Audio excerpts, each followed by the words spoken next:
All All right. right, gents, welcome to the latest guest speaker. Great to have Likky Lavji on with us today. So I had Likky, the honor of having him on my podcast quite some time ago, too long ago, my friend. And what he's going to be talking to us today about is basically our blind spots. So the reason why I got him on is to help us to, have a better understanding of one, what our strengths are, but two, what we don't know, behind those strengths as dad and as men. And as we get ready to ramp up for going after our goals in 2022, that's a great place to start, because having understanding what you don't know enables you to start asking questions to find the answers to, get around the obstacles that we may come across as we're trying to go after our goals and, trying to live life basically. So hence why he's here on with us today. This has been a work in progress. Like, he's actually been lined up to be a guest speaker for us for quite some time, but schedules are crazy. So anyway, with that, I'll hand it off to Curtis to run the show. And thanks for coming on, buddy. It's great to have you again. I appreciate this time, and thanks for accommodating my crazy ass schedule for sure. So, No, man, we're all busy. We're all living busy lives. It's something we call the DMD lifestyle. We know it's crazy. We have Travis over here going to pick up kids. Ross is in between. I know my wife was just calling me because she's sitting in carpool line. So crazy lifestyles, but that's what I love about conversations like this and what we're going to talk about today. I know we're going to talk about strengths. I know we're going to talk about weaknesses or blind spots. And I imagine even a lot of it's even going to be communication and how we can best communicate those to help people, understand that we're trying to grow and change to become better, and to help us in that process as we're also seeking that feedback from them. I know you talk a lot about being willing to be vulnerable and ask those questions and get that feedback. But before we dive right in, Likky, I want to turn it over to you. Let you introduce yourself for the folks that don't know you. Tell us about the book that you wrote, and also about your family and what got you to this point where you're at right now. appreciate that. Thanks. As we were talking about being busy, right? It's funny. I'm busy. I got up at 5 a.m. I've been doing this. I've been doing that, and blah blah blah. Man, that's martyrism. Why do we need to do that? Why do I need to say I'm so busy? Well, I need to feel important. I need to feel good. Look at me. I've got stuff happening, but it's just trying to look good, right? And I remember I was working with a client, and he was a salesman. He was actually the owner of the company. And he goes, I messaged I've been up since 4 a.m. I messaged my sales team, and I didn't get a response back. And I don't know what they're doing. They're sleeping. They're doing what they're supposed to be doing. But he made it a point to tell everybody when he got in the morning, I've been up since 4 a.m. working. Why the heck aren't you?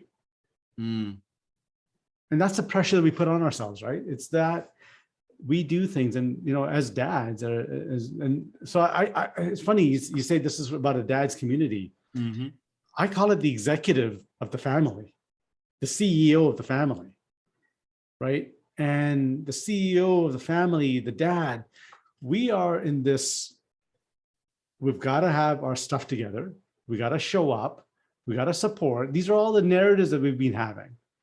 I want to go back a bit. I'm going to talk a little bit about why I got into this conversation. Back in some odd 45-ish years ago, well before most of you were born, I immigrated to Canada, and I was 10 years old at that point. And my teacher asked me to get up and share my story about the immigration process. And I came from Uganda and then Pakistan and here. So English wasn't my first language at that point. And I get up there and I'm talking, and a kid starts laughing at me. Oh, and the second kid starts laughing. And one kid actually yelled, "Go back to where you came from." Boy, at 10 years old, you kind of deflected, right? Not when the next kid starts yelling and laughing. Right. I looked at my teacher, I go, "What do I do?" And he's like, "I don't know." Like, he's never experienced this. So I just went back in my seat and started crying. And the next day of Likky, not being enough, not being good enough, not belonging, not worthy, started with a stutter. I started a stutter at the age of 10, just until about 7 years ago.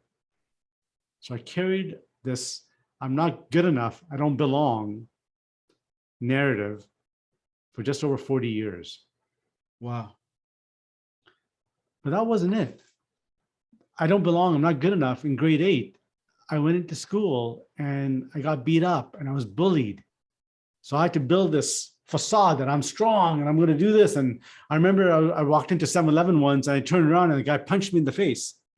And I got stitches over here. I ended up in the hospital. It was all from racism. Right. I get to the hospital. The police officer showed up. This is in grade 8. The police officer shows up and he goes, "What do you want to do?" I said, "I want to press charges." And he looked at me. He was actually an Asian police officer.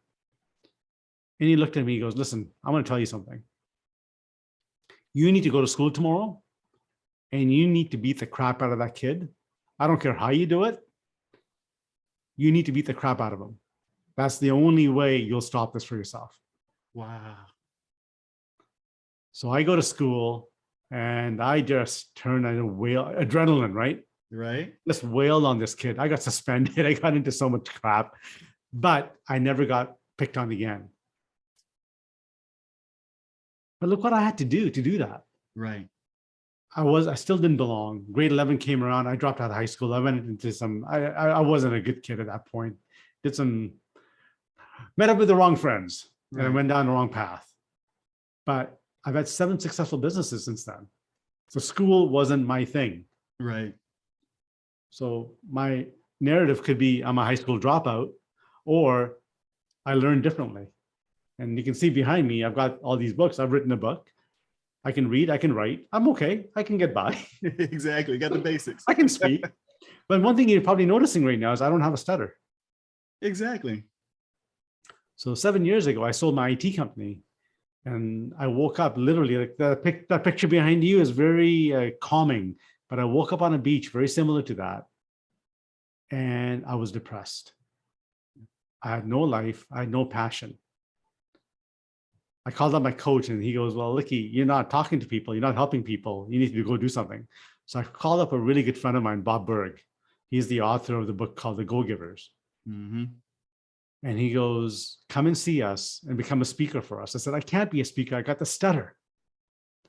And he goes, "Okay, well, be a coach. I know you've given away hundreds of our books. You know the methodology. Be a coach." So I went there for a 3-day workshop. On the last day, he asked me to stand up and he acknowledged me for who I am as a human being. You're kind, you're gentle, you're loving, you're trusting. We're so glad that you're part of our community. His business partner gets up and says very similar things. The third person, the fourth person. And again, this is 7 years ago. Likky sits down in tears and crying Mm-hmm. as a grown adult. And Bob goes, "What's going on?" I said, "Well, I've never heard these words before." And he goes, "I invite you to say that you've never listened to these words. So please stand up and let the rest of the team finish." So 10 people went around and acknowledged me.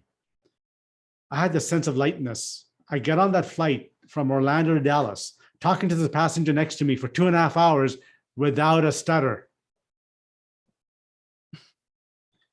I get into DFW, I'm talking to strangers, and there's no stutter. I get home and I tell my wife this, and she laughs. She goes, "Great, it took 10 strangers for you to listen to. I've been telling you, you're a good person.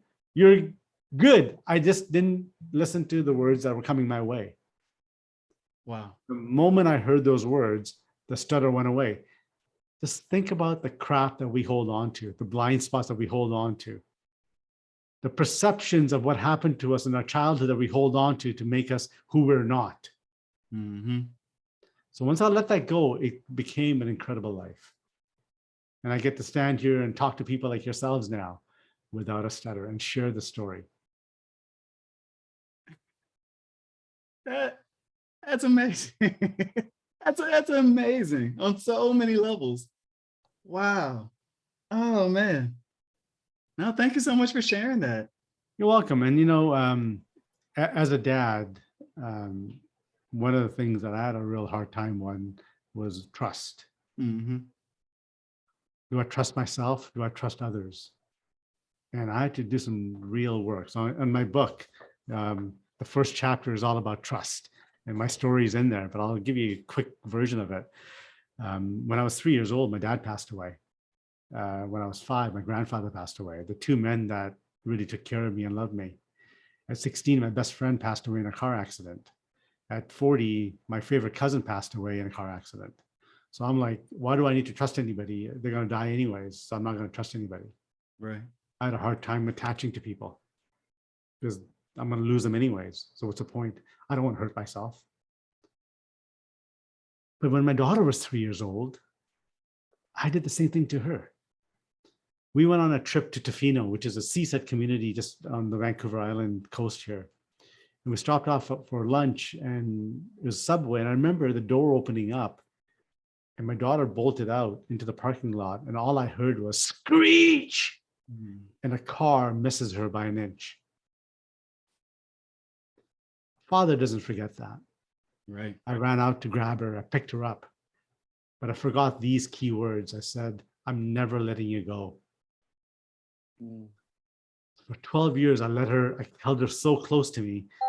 The way it showed up to her was, Dad doesn't trust me. And all I'm trying to do is protect her. So 12 years, I just was that helicopter parent watching over everything she was doing. We have a great relationship now once I realized what I did to her. But it was that trust, because I didn't trust myself. I didn't trust to get close. I put that onto my daughter. I put that onto my teammates. I put that everywhere. And now I'm on the opposite. My business partner actually is Kevin out of Arizona.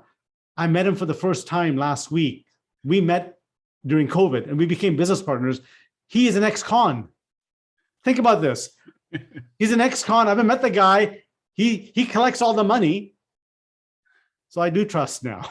I don't have a problem with trust anymore. And I met him for the first time last week. But here's that thing. We hold on to so many things. The way we behave is because of our perceptions of the past. Right.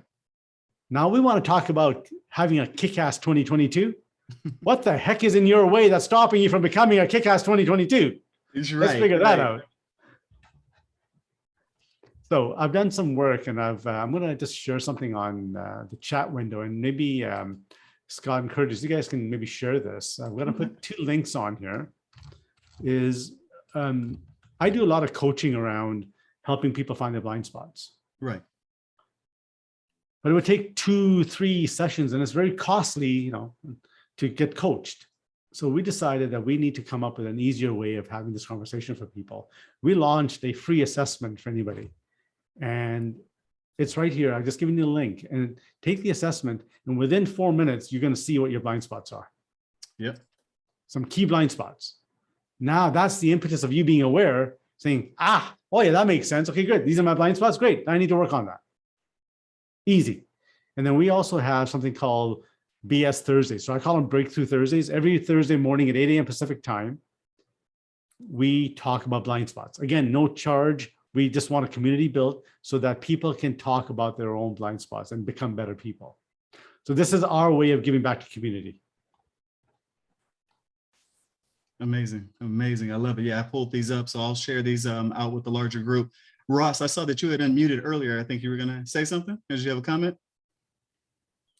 No, I was just going to express my gratitude. It's such a moving story. And I had a similar instance where my daughter disappeared for 2 minutes, and she was, I don't know, 4. It was absolutely terrifying. And yeah, anyway, I can just relate to the experience, as I'm sure we all have close calls, but. Yeah. But Ross, I just wonder what you're holding on to from that trauma that you had. I don't know if I am holding. I mean, I learned lessons from it. I learned how deeply I have an emotional bond with my daughter, but also in my mind, I learned how rigidly I define myself as the protector, as like my wife's role is to work, and my job, at least for that chapter of my life, was to protect my kids. And if I failed at that one job, then it was just like a house of cards for me. I mean, when she finally showed up, I just burst into tears because I couldn't believe how much I was just like, holy crap, I had one job and I couldn't do that, That's how my brain was interpreting it. So Yeah, no, it is interesting how we do that. Now let's talk a little bit about. I know Curtis. Do you have any questions, Curtis or Scott? Do you want to lead the conversation anyway, or? Well, I did have a quick question for you based off of what you're talking about here, because just like you asked Ross about, what is he holding on to from that experience? Like you said, our upbringing has dictated so much, or for a lot of us, I can't speak for everybody, but for myself and for so many of us, our upbringing and our experiences that happen on a regular basis, shape how we act, how we react, and how we lead, whether it's be ourselves or our families or our teams. As Scott likes to talk about those three domains. But what I wanted to ask you is, so as you're trying to navigate this, I mean, it's hard enough to identify them on our own if we're even able to identify them. Like you just asked Ross, what does he hold on to from that? What do you recommend as the steps, or what worked for you to actually not only to identify those, but to actually start working through those? Yeah, it's perfect. So first of all, grab my book, take the assessment, and hire me as a coach. We're done. We're good. I'll get you. I'll get you all your blind spots done. This is my sales plug right there. But honestly, you know what? It's self-awareness. First of all, realizing we all have blind spots. Realizing that we are the product of our past. Realizing we need to be aware that the perceptions that we have about a certain situation or the misinterpretation of that situation caused us to be who we are today. Imagine you're 7 years old and you were given an allowance and you went to the corner store to buy some gum, and you come back and your mom and dad go, "What? You spent that money all on gum?" Yeah. Yeah, misperception, scarcity mindset. Yeah. You're 40 years old now and you're saving every single penny because my dad said you spent all that money on gum. There's a correlation between that conversation to the way you behave today. That's right. Being aware of your behaviors today and understanding that it's not you today, it was you way back in the day. Somebody said something to you and you misinterpreted it. That kid who said, "Likky, go back to where you came from," didn't mean, "Likky, go get a stutter. Likky, you're not good enough." He was just being a kid. Right. But I misinterpreted it as, "I don't belong, I'm not good enough," and I carried a stutter for 40 years. How does that go?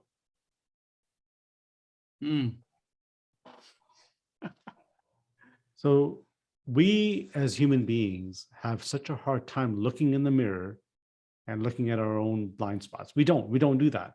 Right. Travis is driving and he's walking. I bet you right now, while he's on the phone, he was still checking his blind spots. He didn't want to get hit in the car. He's got his beautiful family in the car. He didn't want to get hit.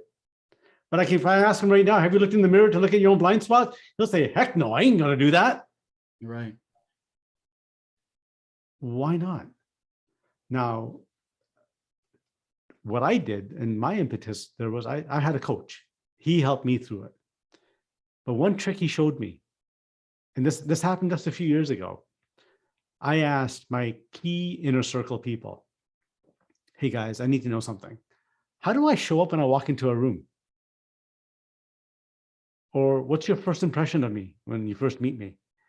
And they kind of snickered and they go, "You really want to know?" I go, "Yeah, I think so." I don't know after that comment. I'm not sure. So I usually dress up. I love wearing loud colored shirts and blazers and bow ties. And so they go, "When you walk in, you look like a pompous ass." I go, "Okay." I couldn't discount that. I was like, "Tell me what you mean by that." They go, "You walk in, you're all dressed up and you don't smile." Now, am I smiling right now? I don't think I am. So I have to really smile. Right.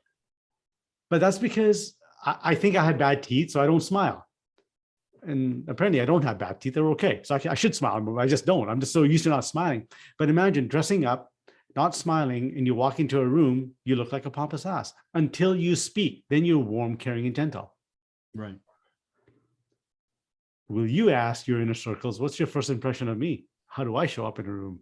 There is a huge blind spot right there. Because when I learned that, remember, I learned this during pandemic mode. Imagine me not smiling and all dressed up. Yeah. I had to really use my eye language and be present. I didn't want to be known as a pompous ass. I just didn't want to do that. But that was a huge blind spot. And the moment I changed that, my conversations with people became warm and gentle because I didn't show up that way. They were welcoming me. How do you show up? Oh man, I guess I got a question to add to my list when we're sitting around the Christmas tree here in a couple of weeks. ask the kids and the family. Yeah. Oh man. What's that one thing that you don't like about me? What's the one thing you like about me? It's simple. Yeah. But being aware, if you take the assessment, it actually gives you probably 6 or 7 potential blind spots. And I'm sure you resonate with a lot of them. Right. Remember, other people can see your blind spots right off the bat. I could sit here with the 5 of you in 10 minutes, pick out 10 blind spots. And I could have a conversation with you and you'll say, oh yeah, possibly, maybe not. But it's a conversation. We just don't do that to ourselves. I do that now. Every time I speak, every time I talk, I start thinking about, okay, how am I showing up? What am I doing? What's my actions? What am I dealing with? You know, how fast am I moving? Am I nervous? Why am I nervous? Is the imposter syndrome kicking in? Right? Do you guys have imposter syndrome? Yeah, I'm glad you mentioned. I was going to ask you about that. Yeah, I think we all have imposter syndrome. Before I got on this call, I was on a podcast before. It was an hour podcast. I loved it. But before that one, I had imposter syndrome. What am I doing on this podcast? Like, why me? Yeah. Okay, but you know, it's the way it is. That's just life. And we got to check in. Hey. Yep. Hey, Chris. Oh man. Love it. Love it. If Laurence Olivier can have stage fright, then Yeah, we all do. I do need to acknowledge, you know, all of you taking a stand for being dads. It is an incredible, incredible honor to be that, isn't it? To be the fathers. I actually, when my wife, when our daughter was born, I actually took parental leave and I took a year off of work to do the same thing. Nice. And that was the impetus of me becoming a solopreneur, because always working, always being that, I didn't have a chance to think about what I really wanted in life. So 26 years ago, I quit my job. I actually took the year off, not saying I'm going to quit. I sat and I enjoyed family. And the last day of that leave, I went back to my boss and he just looked at me, he goes, "You're not coming back, are you?" I go, "Nope." He goes, "Good luck, man. Have fun." And I've been having fun ever since then. I haven't had a single job. It's just been entrepreneurship, having fun, being with family, creating the life that we all deserve. So I acknowledge each of you for doing that. You guys are just incredible human beings. Mm. Oh man, well, thank you so much. Like, you know, it's a labor of love, like you were talking about, and it's you know, it's something that we're trying to be our best versions in. That's why we love bringing on experts like yourself and having these roundtable conversations so that we can start to try and identify those blind spots or rough out those edges so that we can be better. So no, appreciate you sharing that and helping us in this journey. Chris, Travis, Ross, did y'all have any questions or any thoughts, any comments you wanted to bounce off of Likky? No, I didn't have any question. I mean, a lot of the stuff that he's talking about, like I had to head nod to, because I mean, you guys know, I was, you know, in corporate America until about 2 years ago. You know, I was a manager, had a degree in engineering, had an MBA. You know, put a lot into my job, and then with the pandemic and you know things hitting, my job moved to New Jersey. I stayed in Tennessee.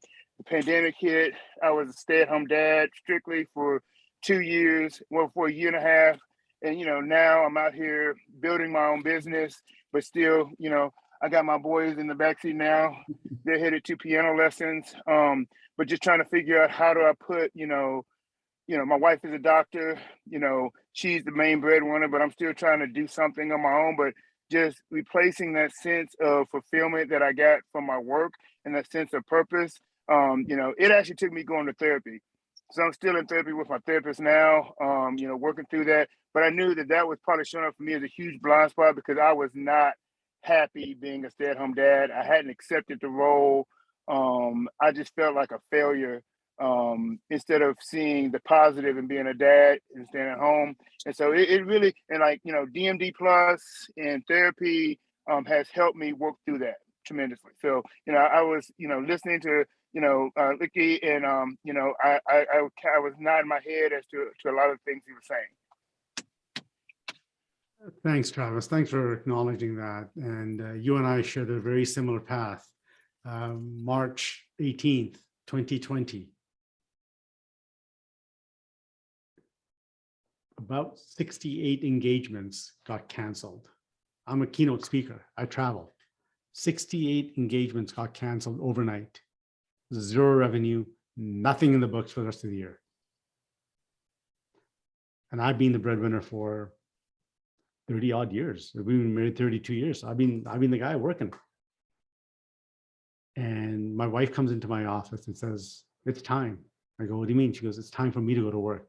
You need to stay home and regenerate, recover, learn, and just take it easy. You've taken this on for so many years. You need to." And I said, "No, I am not. That's my role. You're not doing that to me." And it took me about 2 weeks to realize she really loved me and cared for me, and she wanted to do that for me. And I had a challenge. Like, she got a job. I had a challenge, man. I'm sitting at home and I'm cooking these meals. I love cooking. So she'd come home to these gourmet meals and she's loving it. And I'm like, I'm loving cooking, but I just didn't feel good. I loved it, but I didn't feel good. But it took a little bit of time to sit back and say, now what can I do? Now what can I do with my life? And now I get to sit here and do exactly what I'm doing. And I get to really help people in a different manner. I used to love keynoting, but I will never do a keynote if there is no impact available. There's 5 of us here. And to me, I would rather talk to the 5 of you than to 6,000 people on a stage. Because I just heard from Ross and Travis, and I know I'm going to hear from Chris pretty soon. That means they got impact. Yeah, that's all I care about. That's the connection. Let's talk a little bit about self-compassion. When's the last time you guys checked into yourselves and said, "I'm good"? But I know one thing, if I called any one of you right now and said, "I need some help," you're going to drop whatever's happening, buy me a coffee, buy me a drink, take me out for lunch, whatever is needed, you're going to do that. that's right. When's the last time you looked in the mirror and said, "You deserve that cup of coffee. You need to take some time off. You are worth it"? We don't do that to ourselves. Our self-compassion is so minimal. So I've been waking up every morning, putting intentions out there for myself. So this morning, for example, is love, connect, and learn. My calendar is full. Like, I've got a full-on day, but my intention is to love, to connect with people, and just learn from people. When I did that, self-compassion kicked in. I'm taking care of myself. I'm happier. I'm loving people. When's the last time you sat and looked at that for yourselves? I know we want to create this incredible 2022, but to do that, you got to get the BS out of the way. It's stuff between this that's getting us in our way. Can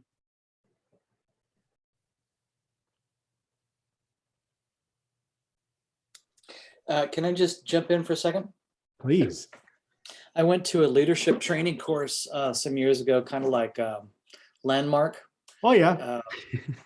And it's one of the most intense parts of that training was simply asking for feedback from other people about how you show up. And it was, man, brutal. Some people were just incredibly blunt. I mean, I wouldn't say rude. The intention is to kind of break through and get to and actually see yourself how other people see you. And that was incredibly difficult, but necessary, and really taught me a lot about not beating yourself up and not because if I have standards of this and I can only get to this, then I'm never going to match, and my self-worth is tied into that. But if everyone is expecting this and I'm here, it doesn't, there's a total disconnect. So what I'm saying is this is really resonating with me personally based on my own experience. Accepting feedback, that I guess the take-home message is that someone's experience of you is just their experience. It's not right or wrong. It's just what works and doesn't work for them. And it's just a data point. And so it's a great way to make it less about me and more about like, well, that's interesting. Thank you for letting me know. And I appreciate that. And I'm going to take someone else's experience and just keep doing that. So that's all I have to say. I love And now that. I'm done talking. And Ross, I love that because my impetus of shift was Landmark. I did Landmark in 2012.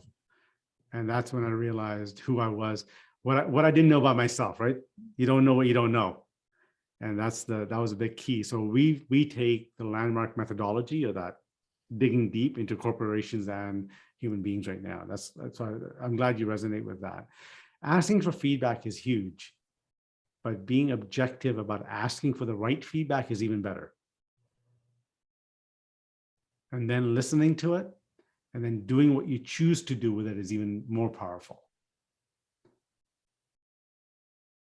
Because people will have a different perception of you no matter what. As long as you're aware, that's how I showed up to that person. That's it. I showed up this way to that person. Okay, you can be aware of it. You can make a change. You can choose what you want to do with it. You don't need to react at all if you don't want to, but just being aware of it is huge.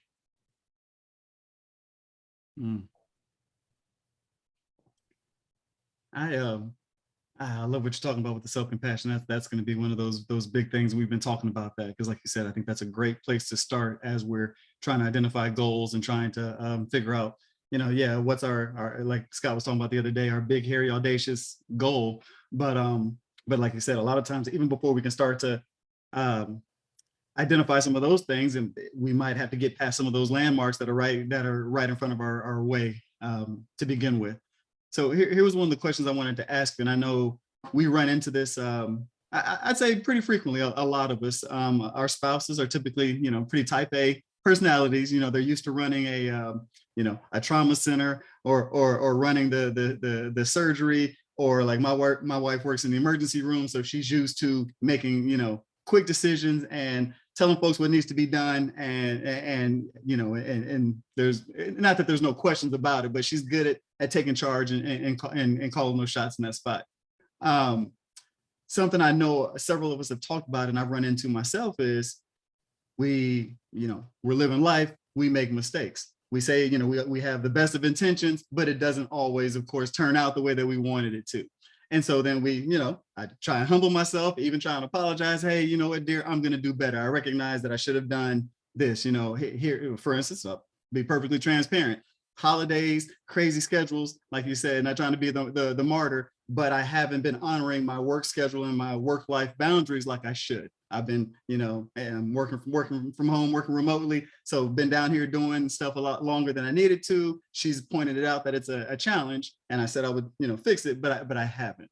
So as you then move forward and you're trying to acknowledge these different things, you've asked for that feedback, you've received it, but you're still struggling on making some of those changes. How do you move forward with these folks that when you then go and try and be vulnerable, try and show these changes, they're like, oh, I've heard it all before. We've been there, done that, and I'm still seeing the same. I'm not seeing the change that you're saying you're going to do. Does that make sense? Is there some ways that we can, have those folks that we're trying to present these changes to help us in that process, or give some of that grace? Send them my way. But no, Curtis, it's interesting you said that, because majority of my clients are professionals: doctors, surgeons, urologists, accountants, and lawyers. Mainly because of that purpose, because they show up as type A in their lives, in their relationships, and they're getting burnt out. Right. So I want you to just think about something. They're dealing with people's lives on an ongoing basis. There's something called compassion fatigue for them. Mm-hmm. They're dealing with this level of responsibility that we cannot even fathom. Our responsibility is making sure food's on the table, which is important. Theirs is a life that's at stake. When somebody has that, they have to be at this stoic life that they've got to shut down. Right. But what I'm seeing is that they're the ones who are getting burnt out really fast right now. Mm-hmm. So our compassion to them has to be elevated. Their self-compassion has to be elevated. A really good friend of mine, Dr. Jeff Moody, has released a book called The Doctor is Burnt Out. Yeah, look it up, Dr. Jeff Moody, The Doctor is Burnt Out. And you guys should all read it because you'll see the signs of burnout on their side. I'm not discounting what you're dealing with, Curtis, about, look, you've got a full plate as well. I'm not discounting any of that. Right. The more compassion we have for them, the more compassion they'll have for us. Our egos have to be put aside. You know, the male ego is huge. We need to work through that, right? And we need to work on, okay, this is what life has dealt us right now. This is what's happening right now. How are we going to make the most of this? And we have to put ourselves aside for a second, just for a second, not saying we don't devalue ourselves, but just remember, it's their burnout, their stresses, their anxiety that's getting in the way as well. And acknowledging that and talking to them and saying to them, pulling them aside and giving them a hug and saying, how was your day? I really want to know. Let them spiel. Feeling the compassion, they'll come back to us. I remember I never used to do that to my wife. When I'd come home, it was all about me. I had a shitty day. I had to deal with this customer, blah, blah, blah. And I'd go on for 20 minutes and she'd be like, okay, dinner's ready. Not once would I ask her how the kids were or anything else. And right now, you may feel the same way. The moment she gave me the space, I was able to say what I needed to say. I learned quickly, and she would take a deep breath and she would wait. Then I would say, oh, how was your day? It took a little bit of time for me to figure that out, but I knew what she wanted. And then she actually said, thank you for giving me the space. Never judged me, just always just said, thanks for giving me the space. I actually had a good day today. I enjoyed what I did. Instead of complaining, she would just tell me what she liked. And then I didn't feel guilty anymore about what she had to do. And it worked out both ways. Communication is so huge, right? Because, you know, I just wonder if these type A personalities know that they're type A and know what their blind spots are. Like once you take your assessments, you'll notice type A's are competitors normally, competitors, controllers in my assessment wheel. And most competitors and controllers they know they're type A, but they don't understand what their blind spots are. And you probably see them right off the bat. If we can understand what their blind spots are, things like, I'm a bulldozer, right? They come across as, I don't care, I'm just getting my job done. I'm just moving fast forward. Right. And if they don't see that, they're not aware of that, they're just being normal. But you see that, and now you're holding that as resentment against them. Believe me, I don't matter. Like, I'm like, what's going on? They just don't see it. So now how do you communicate that? Right. So the way I've been telling my clients is, look, do your own assessment. Share what you learned about yourself. Hey, this silly pompous ass guy that I was on this workshop with today shared this stupid ass assessment, and look what it showed up. I have all these blind spots. Hey, hon, what do you think? Do I have these blind spots? Let them talk to you about it and get them engaged in that conversation. And all of a sudden they're going to start thinking about, okay, maybe I will. Man, maybe they won't. That's okay. Right. But it's up to you. You got to be aware for your own self. Oh man. I know Scott's taking it. I took the assessment. I know Chris took it as well. I came back as 30% motivator or influencing, 22% connector or coach, and 17% energizer and or dynamo. Did you is that what you would have labeled me as? What was your first one? My first one was motivator, 30% motivator or influencer. Yeah, I knew you were on the right quadrant for sure. Okay. For sure. Scott, where were you? Opposite end of the spectrum. Yeah. Bottom left or analyzer, stabilizer, analyzer? No, I am competitor. Okay. So you're top left. Forget it. Totally. Yeah, I go to win, which kind of makes sense. I'm also a bit of a connector. Yeah. And then what was the third one? Stabilizer, then connector, which all makes sense. So you know what I would do with you guys? If you guys have a mastermind group happening, Curtis, Scott, remind me to send you the leader's journey. If you guys have a mastermind group, everybody should take the assessment. Right. And I'll share my leader's journey with you. Learn each other's styles, understand what the blind spots are. Now you'll be able to understand, look, this is what's happening with me in my life. This is why I'm not getting along with this person. So Curtis and Scott, you guys are business partners. You guys work on stuff together, right? Yep. Opposites, but you understand each other. Kevin and I, my business partner and I are opposites. I'm a connector. He's a competitor. And he's an energizer sometimes, but he's a competitor. Man, you know, like I remember the first couple of weeks, like, dude, like lay off of me. I'm taking it easy. Like, why are you coming so hard on me? That's how I'm working Curtis on feels every sales. day. Relax. And then I realized he's a damn bulldozer. He just wants results.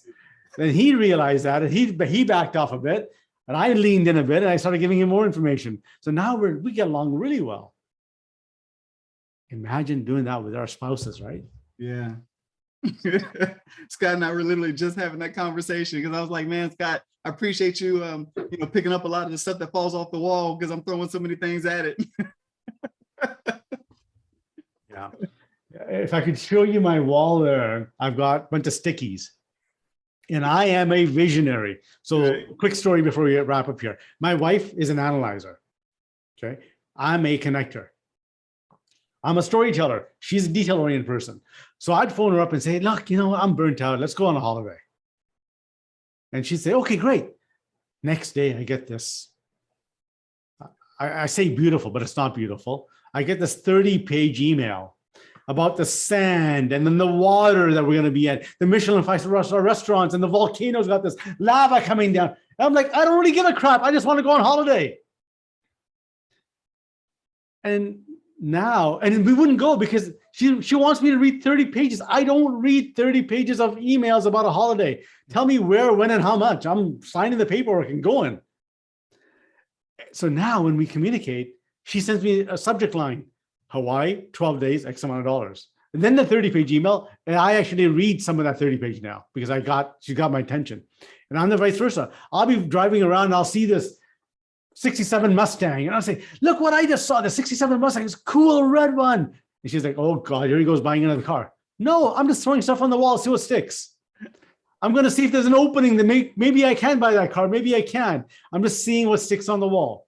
So now she gets it. She goes, he's coming up with these ideas. He wants to create. I'm just going to let him talk and listen. Because half the stuff is bullshit anyways. He's not going to do it anyways. He just wants to create. I just want to create. So now we communicate.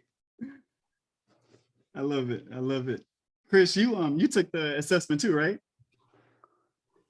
I did. Yeah. I'm just sitting over here listening and trying to learn. I was in the bottom right-hand quadrant, stabilizer, connector, and then peacemaker, which some of that makes a lot of sense because I'm very agreeable, I think. But I do like being the center of attention also. This is really eye-opening. It's pretty interesting because I come from a family growing up. I was an only child, so I never had much conflict growing up, right? It was always, I just got whatever I wanted. And it's weird because as I've grown up, and then my wife and I have been together, it has forced us in the past. So this isn't a now thing, but it forced us to do a very similar thing where we had to find our communication styles with each other. Because I'll do the same thing. I'll ask her about some jalopy I see on the side of the road to see what sticks. And the Mustang is not a jalopy. Let me point of clarification. But I want to get that book and I want to dive deeper into this because this is really interesting because I look at it from the perspective, and you may have already gone over this, and I'm sorry, you probably have to go soon. When you are exploring where other people are seeing you, is it prudent to do it to yourself first, and you may have already gone over that, and I apologize, I was late, but I found that the more I understand myself and am real with myself, the more I'm able to listen to others. Does that make sense? Am I? Yeah. You're bang on. You're bang on. If you're open to looking at yourself in the mirror and seeing some things that how you show up as, that's the best way. The assessment is great. Read the assessment. Okay. And those will be your key being aware. And then ask this group here. You're close to these guys. You don't need to go to your spouse. Ask these guys here. They've taken the assessment. They've heard this thing already. So the conversation's easy. Hey guys, I'm a peacemaker. This is my blind spot. Is that the way I show up? What else shows up for you about me? Great. Talk about it. It's just a fun conversation. There's no labeling involved here. Nobody's saying you're this. It's just a conversation about how you show up. And then you get deeper into conversations with your spouses and your close friends, and you can learn. I'm in a habit now that where I check my reactions and triggers all the time. A couple of days ago, I was sitting, I pulled into a parking spot, and literally I just pulled in and I was on a call. I hadn't even hit park yet. And the ticket meter guy comes up and says, you can't park here if you're not going to be paying for it. And that was the way he was. I'm like, dude, I just parked. Just give me a second. Well, if you're going to take our spots, you got to pay. Like, all of a sudden, my anxiety and my anger got up. I'm not an angry person, but it triggered me. He didn't respect me. He treated me like crap, and it triggered me. And I had to take a deep breath and say, okay, he's having a bad day. That's the way he is. I'm not gonna go there. But that was my quick trigger. What was the trigger? Why am I behaving like this? Why am I starting to get upset? Okay, stop, think, and proceed. And that was the key. Stop, think, and then proceed. Just being aware of our own behaviors. When somebody cuts you off the road, what do? Flip them the finger, or do you say, damn, they may have to go to the hospital? Most of us are flipping them the finger. That's so funny that you say that, because that is 100% not me. I'll flip them the finger, but very discreetly. Because I don't want to get involved. I don't want to mesh my life into their craziness. Yeah. Right. I mean, I don't get road rage. I don't get why people are so angry. Like, just let it go. It is not worth it. We're talking about tons of metal here. Like, so it's so interesting that you say that, because I'm like, not me, not at all. Yeah, but then Ross, I'm going to ask you, is that your behavior in life, period? Avoiding conflict and just taking it easy? No, definitely not avoiding conflict. Okay. I just don't want to avoid, I don't want to engage in a conflict that has question marks attached to it that involve tons of metal, Not worth my time. I'm much like, you want to cut me off, please. Go ahead. If it means that much to you, please. Yeah. If I was your coach right now, I would take you down a path of saying things like, interesting. Can you remember a time when you were scared of cars? Any previous car accidents you were in? So I would take you down this path, and may or may not go there. But I would, because just from that conversation, as a coach, I would take you down a path to make you to see if there's a tie-in between that, because that behavior that you have there is a perception from the past. And it could be that you're afraid of cars, you're afraid of getting an accident, whatever. I'm not making up stuff right now. Yeah, I don't think it's about cars, but that's a very interesting point. I think to me, it's more just about getting into emotional confrontations. Perfect. So now that's a great conversation. Very swiftly spiral out of control. That is my hot button for sure. There you go. And that's probably a childhood, the hot button. Definitely, based on my mother had narcissistic personality disorder, and we call it the Irish temper. Yeah. Right. So like, I mean, for the first few years of my relationship with my wife, it was all about like, I was a robot because I didn't want to access my emotions because that was terrifying. And now she's like, dude, you're like waterworks all the time. Quit it. I'm a very emotional person now, and my kids are just like, "Oh, Dad," I'm like, "You don't understand. I used to be a robot, and now I'm not." So I think it's better. That's awesome. That's awesome. Yeah. No, it's good. But see, there's the thing, right? Your behavior is caused by your mother. Perfect. Mhm. You're aware of it. Nothing has to happen. Nothing has to change. You're just aware of it. And you can choose to behave differently or the same, however you want. Just being aware of it is huge. Yeah. Yeah, man. It's always amazing to me in these conversations. I swear, it always comes back to being aware, the self-awareness, and then it comes back to that C word, that communication. So I'm gonna have to get with you and others and start digging into why those words trigger me so much and how to do better in both of those areas. But no, look, yeah, I joked a little bit, but no, I appreciate you sharing these amazing things with us. Like you said, you have definitely made an impact amongst those of us here and in the short time that we've had together. As we wrap up, because I want to respect your time and your schedule. I know Scott shared the link to your book, but I'd love for you to share your your website, the best ways that we can get in touch with you if folks would like to work with you, one-on-one or engage in your coaching. I know you talked about your blind spot Thursdays. Yeah, what's the best way we can get back in touch with you and keep the conversation going? You know what? I'm just going to put in the chat window. The easiest is LickyLavji.com. And then from there, my book is on there. The blind spot assessment's on there, as well as BS Thursdays are on there. Reach out to me. I'm happy to have conversations. And I do this all the time because my job is to impact people's lives. And that's it. And I love the work that you guys do. You've built a community, and that community is standing for each other. So let's take this broader, because there's a lot of people out there that need to be part of this community that don't know about it. That's right. So let's do that. Let's do that together. Likky, I love it, man. Thank you so much for joining us today. I'll also look into your friend's book, Dr. Jeff Moody, the Doctor is Burned Out. Like you said, it sounds like that would totally be worthwhile for our community, and maybe we can all talk. Maybe we can even get him in to chat about what this burnout looks like, because that is a very real issue that we all are dealing with, especially with the pandemic, especially even pre-pandemic. So it would be great. I'm making a note I'm going to introduce you guys to Dr. Moody. I'm going to send you my leader's guide journey after, and these links again in email. So Scott, Curtis, expect an email back from my assistant, and we'll get that off to you guys right away. Yeah, I'll post it up in our community. Perfect. And then send me the link for the recording as well, and I'll share that off for you guys. Thank you, Likky. We really appreciate it. Thank you, Likky. You're welcome. My pleasure. This was really good. Thank you very much. Yeah, thanks again, my friend. You're welcome. It's great seeing you care. again.